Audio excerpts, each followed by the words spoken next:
Listo, bueno, buenas tardes otra vez. Yo soy Marisol Ceballos, como les habían dicho, María Soledad, pero me dicen siempre Marisol. Soy psicóloga, ¿ya? En otras oportunidades ya estoy invitada, por lo cual les agradezco mucho. Y hoy día vamos a hablar y quiero compartir sobre temas que son interesantes en la actualidad porque tienen que ver con el estrés, es algo que estamos adoleciendo muchos, ¿no? Y se llama exactamente somatizando el estrés. Realmente se puede somatizar, etcétera, ¿no? ¿Cómo vamos a reconocerlo? ¿Cómo podríamos prevenirlo? Si se puede manejar, controlar, ¿no? Vamos a ir viéndolo. Para eso, quiero que por favor se fijen un poquito en estas láminas que les voy a ir presentando, ¿sí? Y si desean, aquí veo el chat. Buenas tardes, Robert. Ah, desde Chachapoyas, bienvenido. Muchísimas gracias por estar acá.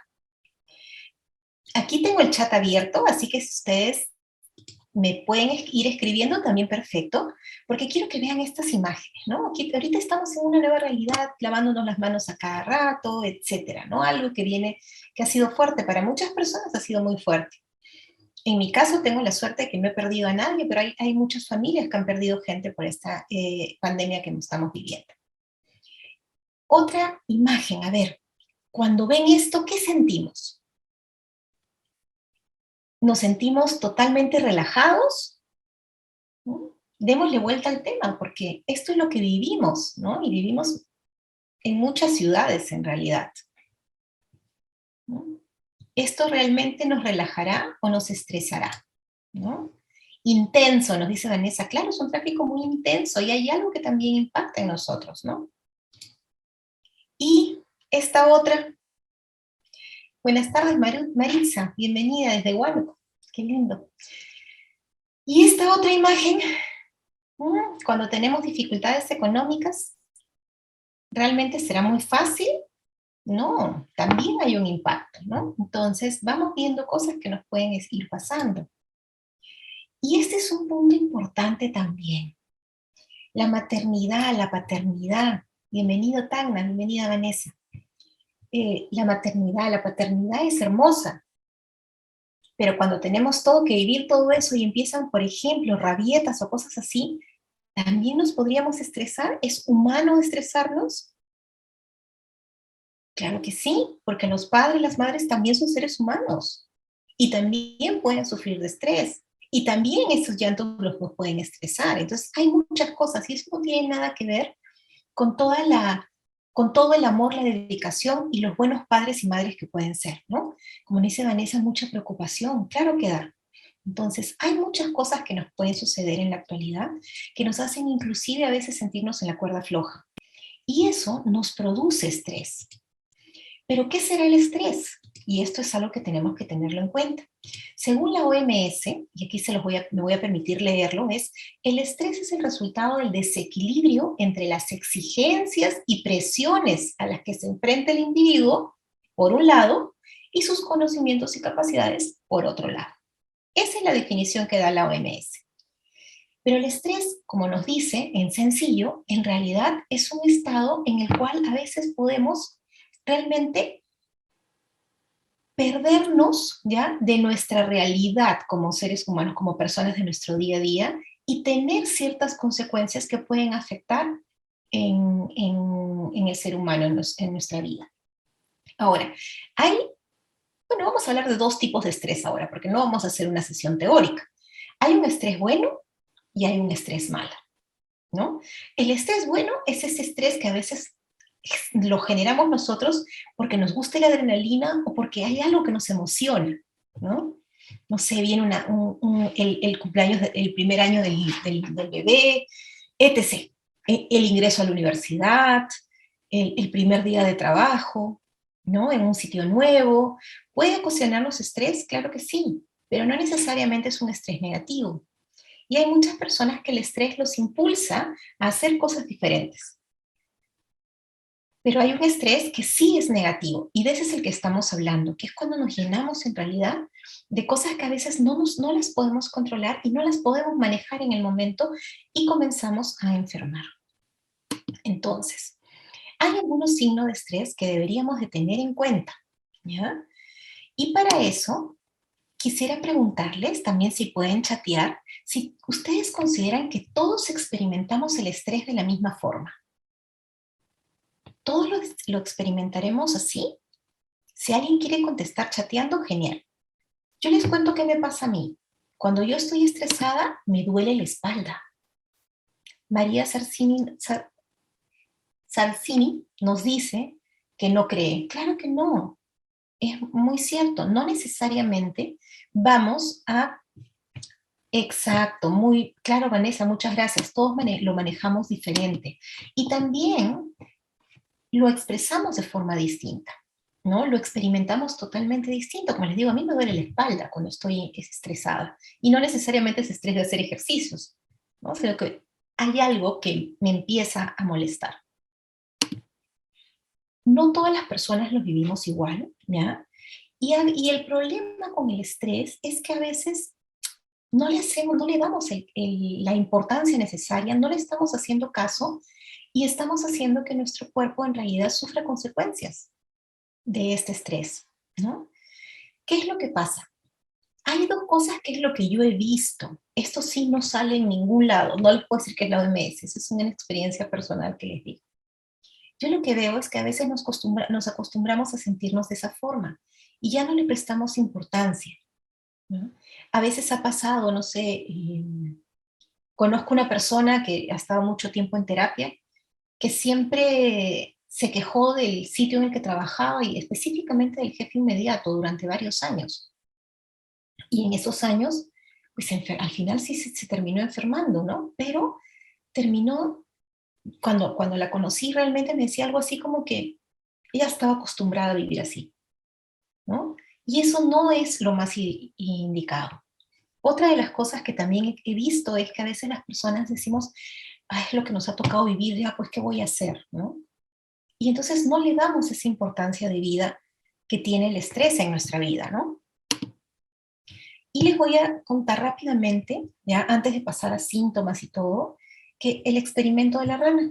A lo mejor ustedes lo conocen, no sé si ustedes conocen el experimento de la rana.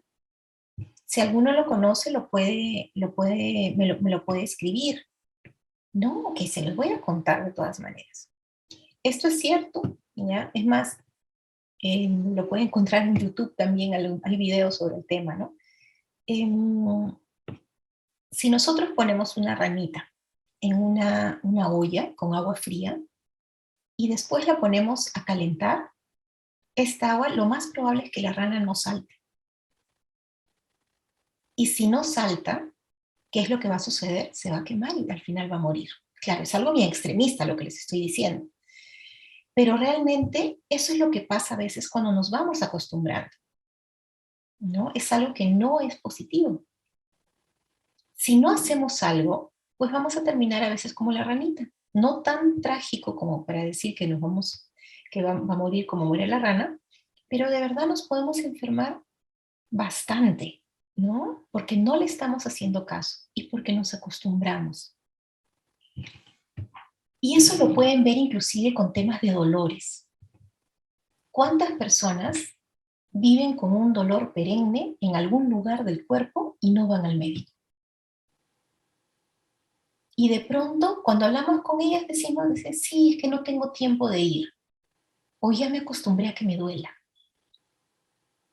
¿Les ha pasado en algún momento? Reflexionen a ver si conocen a alguien que haya tenido ese caso. Yo conozco a varios.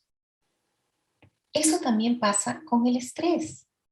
Nos sentimos que vamos a reventar, en otras palabras, y simplemente dejamos que pase y que siga y que siga y que siga, porque nos vamos acostumbrando. ¿No? Es como el agua que se va entibiando, entibiando hasta que se calienta. Entonces al final termina siendo sumamente peligroso. ¿Ya? Voy a pasar, porque en realidad, ¿qué es lo que pasa? Cuando nosotros estamos extremadamente estresados, lo que vamos a hacer es somatizar. Pero somatizar, ¿ya? Simplemente es decir, enfermamos, comenzamos a tener alguna dolencia. Aquí está la definición de la OMS, pero en realidad es un poco un poco difícil, así que lo único que les puedo decir es que la somatización es cuando trasladamos esta parte del estrés en algún síntoma, en algo que tenga que ver con algún tipo de enfermedad o parecido a una enfermedad. Puede ser tipos de dolores, etc. Y esto nos puede minar, ¿no? Bueno, yo soy psicóloga, como les había comentado, y yo recuerdo que lastimosamente en mi época, al menos, sí hacíamos experimentos con algunos animales, en realidad, eso es horrible. Pero recuerdo cuando era estudiante, haber sometido al estrés a ratitas, ¿no? En los laberintos y todo, y la conducta de una que no está estresada y otra que está estresada es totalmente diferente. Y si abriéramos en realidad a la ratita, que les estoy contando, veríamos que sus órganos no necesariamente están muy sanitos, no están muy sanos, ¿no? Y es porque han estado mucho tiempo en estrés. Imagínense si nosotros podemos estresar por experimento a un animalito, que me arrepiento en el alma, pero en realidad era parte del curso, no se podía hacer nada cuando era jovencita. Pero imagínense también lo que nos pasa a nosotros, ¿no? A los seres humanos. Nos enfermamos y eso es lo que tendríamos que evitar.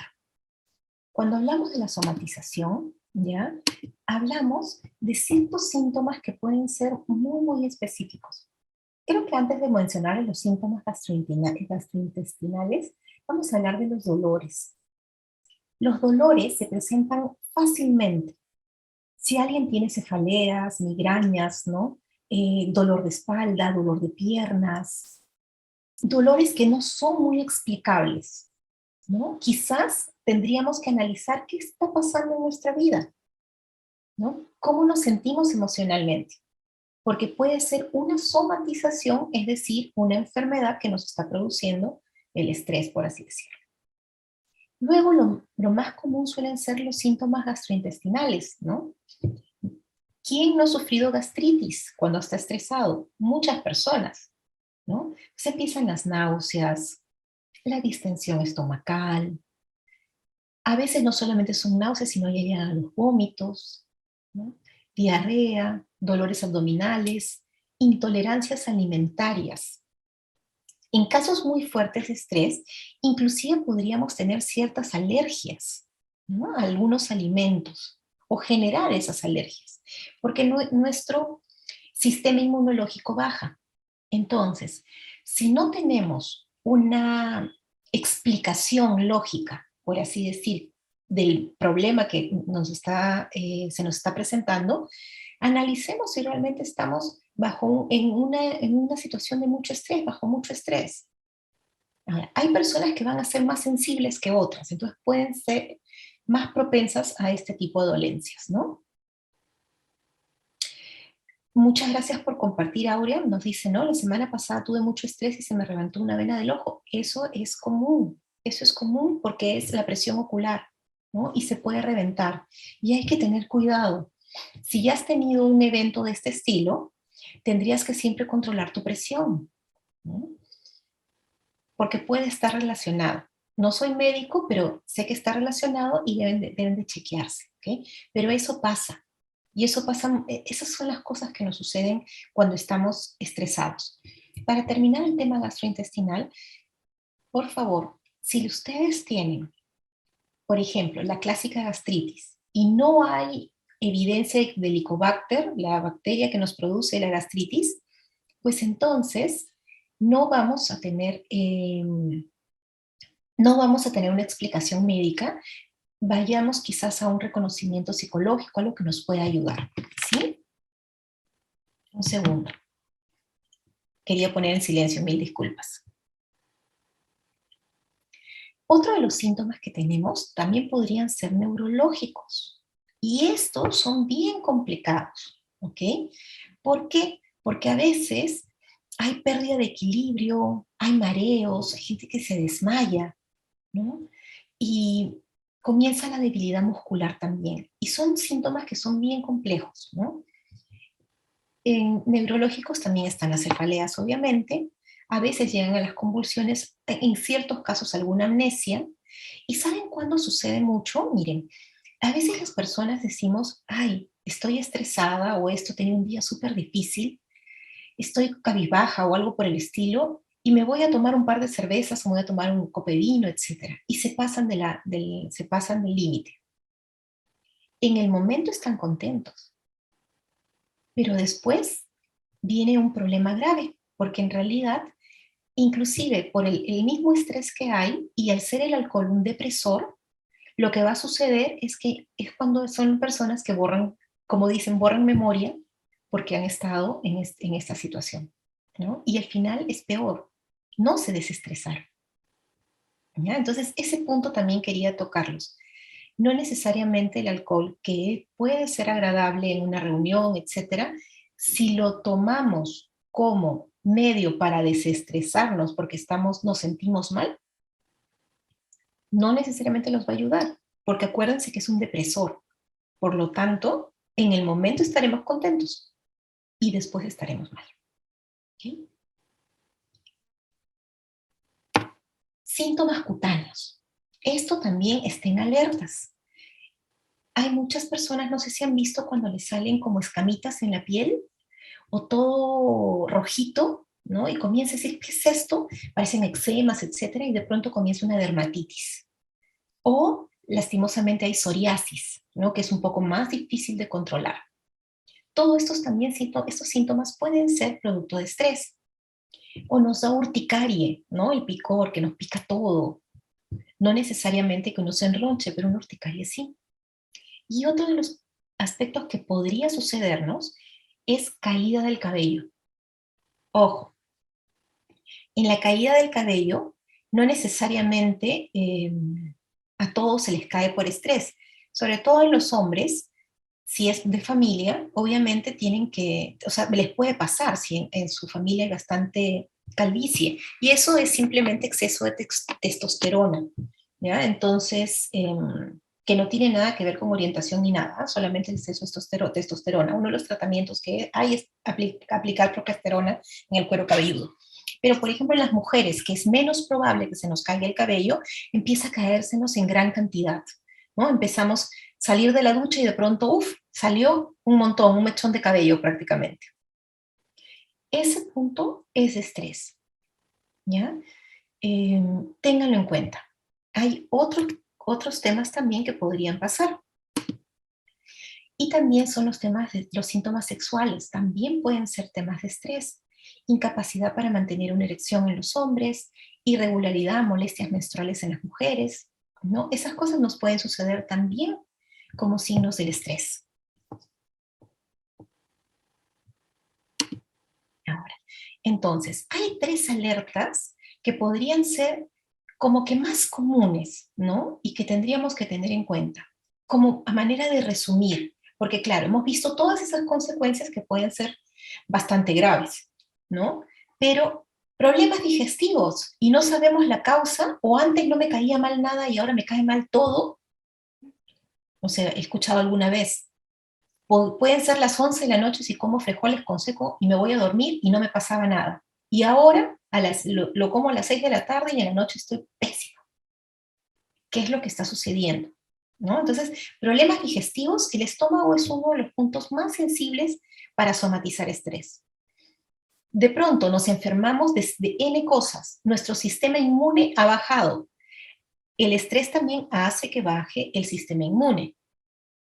Si el estrés nos está dominando, eso quiere decir que probablemente nuestro estado de ánimo esté bajo.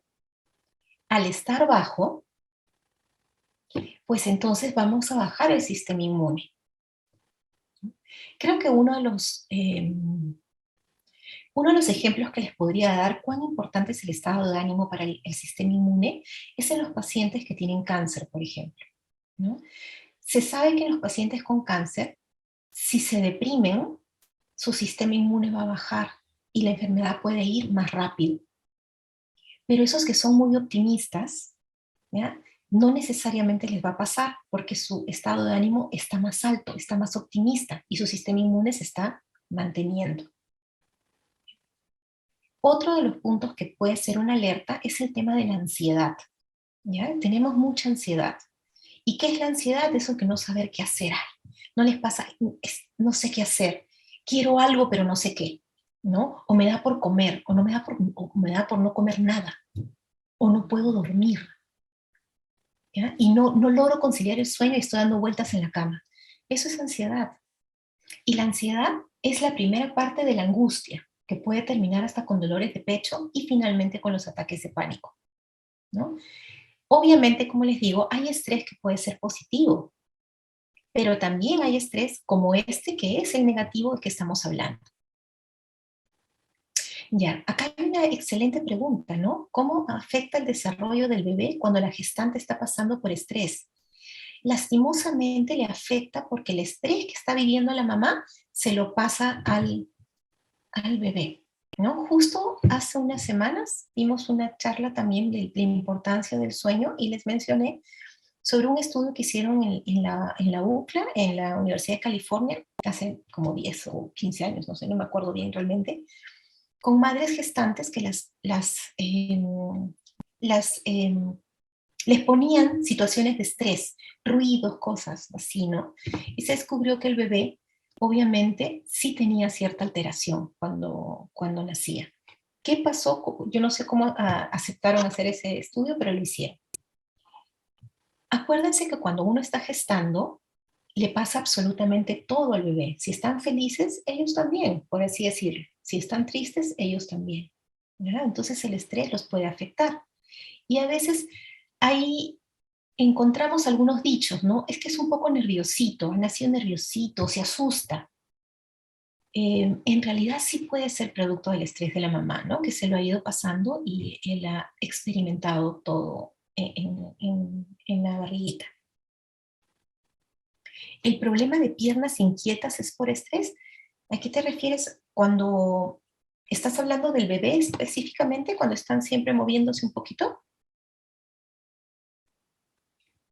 Si es así, me contestas para poder contestarles eso, porque no sé si se están refiriendo a ello, ¿ya?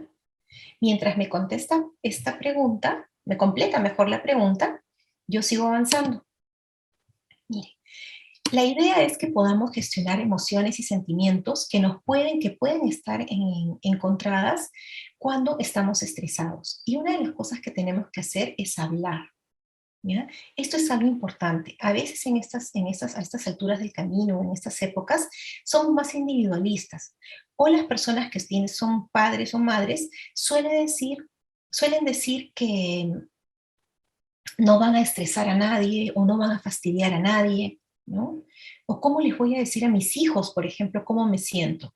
Pues se lo pueden decir, porque Superman y Supermujer, o sea, Superhombre y Supermujer no existen. Y sí pueden compartir ciertas cosas dependiendo de la edad con sus hijos. Y de esa forma les enseñan a que ellos también puedan compartir. Acá me aclaran la pregunta, el problema de piernas inquietas es por estrés, cuando uno está sentado y mueve las piernas, más que por estrés puro, puede ser por ansiedad. Y no necesariamente la ansiedad puede ser producto 100% del estrés. Pero sí, si la ansiedad es producida por el estrés, sí, es un signo, es por eso, ¿no? Gracias por la aclaración. Ahora, hay dos cosas importantísimas que tenemos que tener en cuenta entonces. Uno es validar nuestras emociones, ¿ya? Cómo nos estamos sintiendo y las emociones de los demás. Y lo otro es comunicándonos, ¿no? Comunicándonos específicamente cómo nos estamos sintiendo. A los padres, a los compañeros de casa, eh, a los hijos, a los compañeros de trabajo también, ¿no? Dependiendo, uno puede también comentar. No quiero pasarme de la hora. A ver, ¿cómo podemos prevenir el estrés? No hay una receta de cocina específica que yo les pueda decir, pero hay ciertas cosas que sí podemos tener en cuenta para que tengamos una vida un poco más tranquila, ¿no? Como por ejemplo hacer ejercicio. El ejercicio es uno de los mejores, mejor dicho, uno de los mejores remedios y también forma de prevenir el estrés. Porque cuando hacemos ejercicio, liberamos ciertos neurotransmisores que nos hacen sentir mejor. Inclusive, cuando tenemos casos de depresión en la familia, y estamos hablando de depresión orgánica, lo primero que se dice, aparte de la medicación, etcétera, es que tienen que hacer ejercicio, porque van a generar los neurotransmisores que se necesitan para que estemos más felices, por así decirlo, ¿no? Otra de las cosas que tenemos que hacer es decir lo que pensamos, ¿no? No nos callemos muchas cosas, porque cuando nos callamos, nos atragantamos y ahí empezamos a enfermar. La alimentación es vital, ¿no? La alimentación es vital, tenemos que tener una comida balanceada que realmente nos ayude, ¿ya? Hay algunos alimentos que son más útiles que otros, ¿no? Y eso lo podemos investigar hasta en internet. Compartir tiempo con familia, con amigos, eso es importantísimo, ¿no? ¿Cuánto tiempo yo tengo para compartir?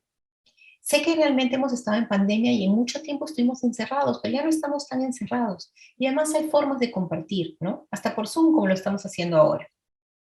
Organizar nuestro tiempo, no tener la soga en el cuello, tratar de ser lo más organizados posibles, para que podamos darnos tiempos para nosotros mismos también, ¿no? Otro es dormir lo suficiente. Los adultos necesitamos de 7 a 8 horas para dormir, ¿no? Eso es lo que realmente debemos hacer. Si dormimos 3 4 horas, realmente no nos ayuda. Encontrar cosas que nos gustan, ¿no? ¿Qué cosa nos puede gustar? Tener una afición, una alternativa, algo que realmente nos guste. Bajar el nivel de café. En realidad, con mucho dolor se los digo porque soy una consumidora de café empedernida, pero trato de que no pase de 3 a 4 tazas al día. Porque si no, ya de verdad puede ser perjudicial también, ¿no? O sea, a veces he tenido épocas en que he estado en 8 o 10 durante todo el día. Y bajar el nivel de alcohol, porque les digo, el alcohol, como les estaba mencionando, es un depresor. Al ser un depresor, pues vamos a tener dificultades. 3 cosas importantísimas a tener en cuenta también para lo que son emociones. Reuniones familiares, traten de reunirse validando emociones.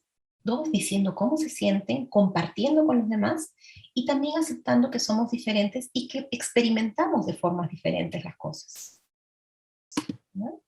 Respeten mucho los espacios del otro, tengan su propio espacio, ¿ya? Sobre todo si estamos todavía en teletrabajo. Eso es importantísimo. Y otra de las cosas que tienen que tener en cuenta es que cada uno de los que estamos acá somos seres humanos y los seres humanos no somos perfectos. Tenemos nuestras virtudes, tenemos nuestros defectos, etc. Pero la idea es que seamos más amables con nosotros mismos, ¿ya? A veces somos demasiado exigentes. Sí, Roberto, claro que sí, el exceso de cafeína sí es dañino, ¿no?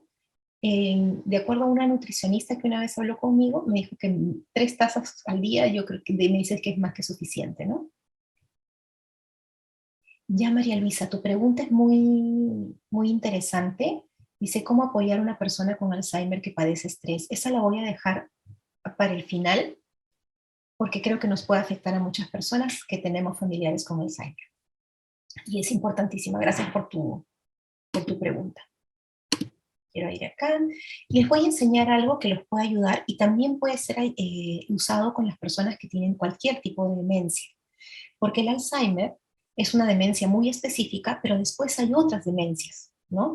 Que las ponen como demencia senil, pero hay varios tipos de demencia. Ya todas las catalogan como demencia senil, pero también tengan en cuenta que las medicinas prácticamente son las mismas, ¿no? Así que más o menos el tratamiento es igual, pero pueden ser diferentes. Hay un ejercicio que me gusta mucho, que es el 4-5-7, que es un ejercicio de respiración. ¿Ya? En lo particular también lo he hecho, o sea, todo lo que les cuento, les digo, obviamente también lo he experimentado. Y a los que tienen problemas para dormir, inclusive los puede ayudar. ¿En qué consiste el ejercicio de respiración? Es que nosotros vamos a aspirar profundamente contando hasta 4. Una vez que terminamos el 4 y hemos aspirado, vamos a detener la respiración contando hasta 5 y después la vamos a botar lentamente contando hasta 7. ¿Sí? Voy a hacer uno.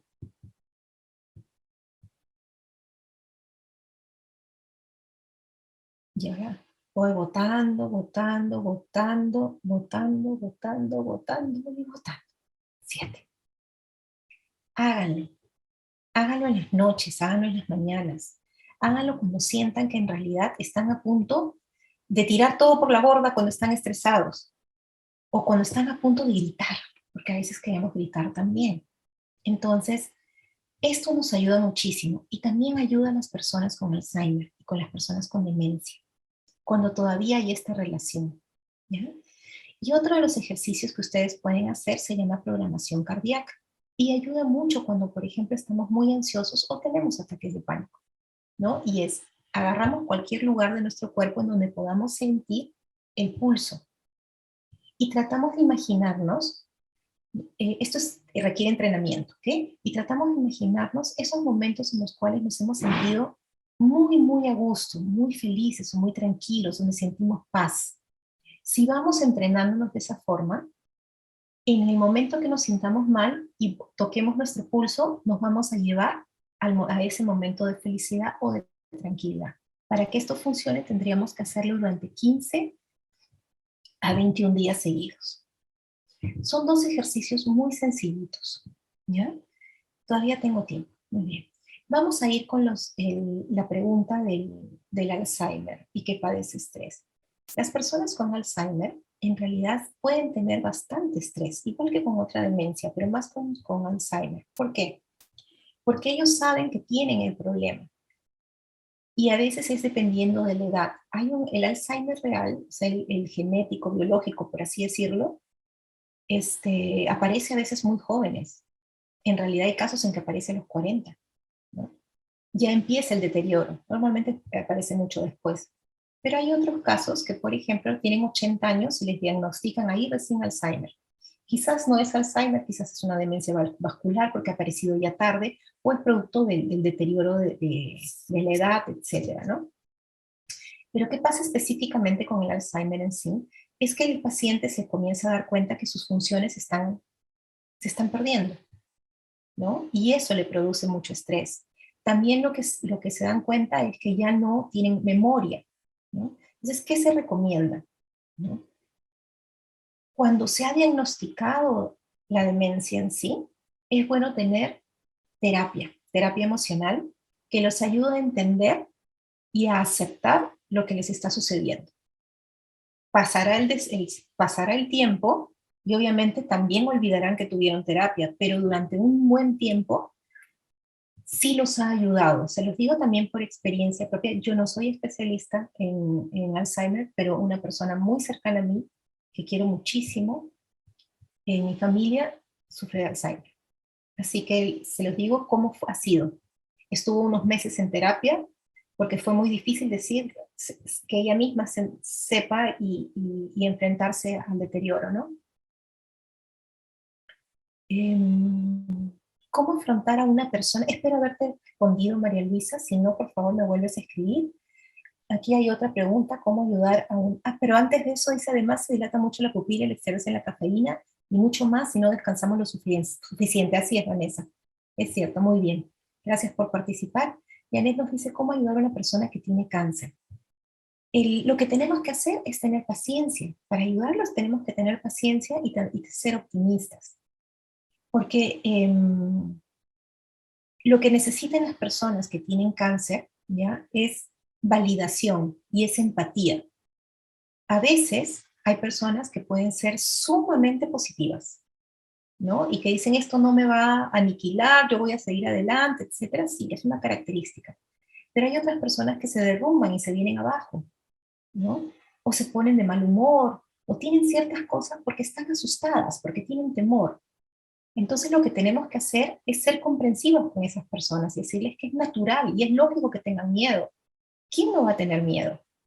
Quizás no tienen miedo de morir, pero quizás tienen miedo de sentirse mal, quizás tienen miedo de sufrir, de sentir mucho dolor, o tienen miedo de dejar a las personas que quieren o que las necesitan todavía, ¿no? Entonces, la forma de ayudarlos es, como familia, es ser empáticos y ser pacientes. Pero ojo, en cualquier tipo de enfermedad, a veces los pacientes em, creo que la palabra suena muy duro, pero se vuelven un poco tiranitos con la familia cuando la familia lo permite. Una cosa es ser paciente y otra cosa es hacer caso absolutamente de todo, y eso no les hace bien. ¿Sí? Espero estar siendo claro con ello.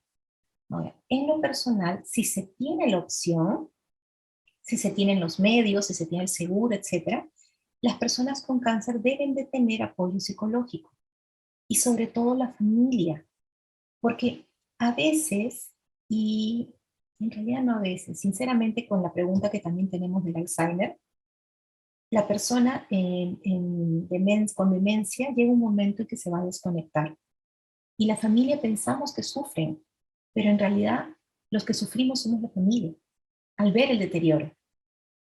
Por lo tanto, el apoyo también tiene que ser a la familia. Y a veces es más importante que la familia, o sea, su medio, tenga ese apoyo psicológico, porque es sumamente difícil afrontarlo. Con el cáncer también es difícil, ¿no? Sobre todo si todavía hay chicos pequeños, etc. Gracias por sus preguntas, todavía pueden seguir preguntando. Eh, Quería de todas maneras comentarles, todavía nos quedan unos minutitos, que a veces las personas también pueden sufrir de ataques de pánico y hay que saber reconocerlos, ¿ya? El ataque de pánico puede darnos producto del estrés, se da, ¿ya? ¿Y cómo lo podemos identificar? Es porque pasa en un tiempo específico, ¿no? Son 30 minutos como máximo que va a durar y pueden sentir muchas sensaciones como angustia, náuseas, se asfixian, no saben por dónde ir, pulso acelerado, escalofríos, ¿no? Hay personas, bueno, ¿cuándo es que aparecen los ataques de pánico? Según la estadística, a partir de los 40 pueden aparecer, ¿ya? Pero en la actualidad, en épocas de pandemia, han habido inclusive en adolescentes, porque obviamente ha habido mucho estrés. Y en algunos casos son personas que se llegan hasta meter debajo de una mesa o algo, decir que no quiero ver a nadie, ¿no? Y esto les va a durar, las palpitaciones y todo les va a durar un aproximado de 30 minutos. Es muy difícil, ¿no? Pero ahora, ¿cómo podemos prevenirlos? Si ya sabemos que tenemos esto, nos ha pasado, hacer las respiraciones que les he comentado, aceptar que podemos tener un ataque de pánico, ¿no? Cerrar los ojos, tratar de respirar, utilizar algunas técnicas de relajación muscular. Las personas que hacen yoga les puede ayudar mucho para manejar esto. Encontrar un objeto de enfoque, eso es importante, ¿no? Ahora me pueden decir, porque alguien me ha dicho alguna vez, estaba manejando y comenzaron las palpitaciones y me comencé a sentir así, así, comienza toda esa angustia, ¿no? Y claro, manejando debe ser terrible. Me dicen, felizmente me pude poner a la derecha, ok, felizmente. Pero tienes que esperar, si puedes estacionarte, espera una cantidad de tiempo necesario como para que después puedas seguir manejando, ¿no? Y si te está pasando muy seguido, trata de no manejar, porque puede ser peligroso. La ayuda, el sentirse acompañado es importantísimo, ¿ya? Cuando nosotros identificamos que una persona está teniendo un ataque de pánico, tratemos de brindarle calma, ¿no? Si tiene algún medicamento o algo, ofrézcanlo, que te pueda ayudar en algo. Vamos a un lugar más tranquilo, ¿ya? Háblele lento, pausado, frases cortas, pregúntele cómo se siente, eh, que respire y cuente lentamente hasta 10. Traten de ayudarlos y de estar junto a ellos, decirles que todo va a pasar, que empiecen a respirar, ¿no? Y no hagan suposiciones. Pregunten, ¿qué sientes? ¿Cómo te ayudo? Es la única forma, porque es algo que va a pasar. Va a pasar en un máximo de 30 minutos. Pero si esto está sucediendo, entonces quiere decir que la ansiedad pasó a ser angustia y después se convirtió en un ataque. Por lo tanto, quizás el estrés es muy fuerte y sí debemos de tener algún tipo de consulta. ¿Cómo pueden prevenir también? Consulten a su médico, a la nutrición. Hay algunas vitaminas que son primordiales, como todas las vitaminas B, que nos van a ayudar algunos dicen al sistema nervioso, pero es cierto, ayudan, ¿no? Y hagan ejercicio y hagamos todo lo que hemos estado conversando. Y ahora sí, tenemos todavía creo que 10 minutos Me gustaría saber si tienen alguna pregunta, algún comentario que quisieran hacer, algo que no les haya quedado claro o que les pueda ayudar. Sí, sí puede ser por algún tipo de estrés, ¿no? En aula, acá he visto otra pregunta de aula. Cuando estamos en clases y con niños, ¿ya? A veces las maestras sobre todo se pueden dar cuenta eh, que hay niños que empiezan o a morderse las uñas o los deditos, ¿no? No solamente tiene que ser uñas, sino a veces se despellejan los deditos. Y pueden ser por distintos motivos. A veces es porque hay otro niño que los está fastidiando. A veces hay algo que los está estresando. El estrés de los niños no necesariamente es el mismo estrés de los adultos y no se presenta por las mismas causas, ¿no? Problemas con los padres, dificultades, por ejemplo, o hay discusiones y todo, sí puede haber estrés, ¿no? Sí puede ser, sí le puede estar pasando eso. Hay que indagar entonces cómo son las relaciones con los otros niños, si hay algo que no está cuadrando bien para él, cómo se lleva con sus hermanos, si es que los tiene, hay algo que está pasando con los padres. Traten de delimitar si hay algo diferente a lo que lo podría estar impactando. Y aquí, ya que empezamos clases otra vez, probablemente si están ya clases presenciales, la maestra se va a dar cuenta. Normalmente siempre se dan cuenta. O acudan al centro psicológico del colegio. A ver, cuando se es alumno, pues decirle al profesor, me siento mal, tengo que salir y salir de frente, ¿no? ¿Y qué pasa? Pero ¿qué pasa si es el profesor? Bueno, también tiene que levantar su banderita. Y si está en plena clase y de verdad se están sintiendo muy mal, den un espacio, si alguien puede quedarse en clase, salgan, hagan ejercicios de respiración, traten de poner la mente más contenta, por así decirlo, identificar qué es eso en clase que los ha estresado para que después lo puedan realmente enfrentar, ¿ya? Miren, si es maestra o maestro, acuérdense que no van a ser tampoco ni supermujer ni superhombre, también son seres humanos, y dar clases es difícil, y más si son niños. Amo a los niños y me encantan, pero no es lo mismo enseñar, por ejemplo, a 30 universitarios que enseñar a 30 de 6 años. Totalmente diferente. Y los niños son hermosos, nos van a llenar de cosas bellas en el sentido que sus ocurrencias y todo, pero puede ser estresante también, puede ser muy estresante. Entonces es válido que a veces nos sintamos así, y más en estas épocas que nos exigimos las mascarillas y que tienen que estar, y que van a estar muy cercanos y que no vamos a saber qué hacer, etcétera. Entonces es válido que se puedan sentir así. Si están pasando momentos de estrés, hablen con la directora, el director, etcétera, y díganles cómo se están sintiendo. Normalmente los colegios tienen algún departamento psicológico o enfermería y van a poder realmente ayudarlos. Espero haber contestado esa. No necesariamente, no necesariamente. A veces pensamos que es hereditario porque es aprendido, ¿ya? Pero no es que esté en nuestros genes, pero es aprendido porque lo vemos y lo repetimos cuando somos pequeños, ¿no?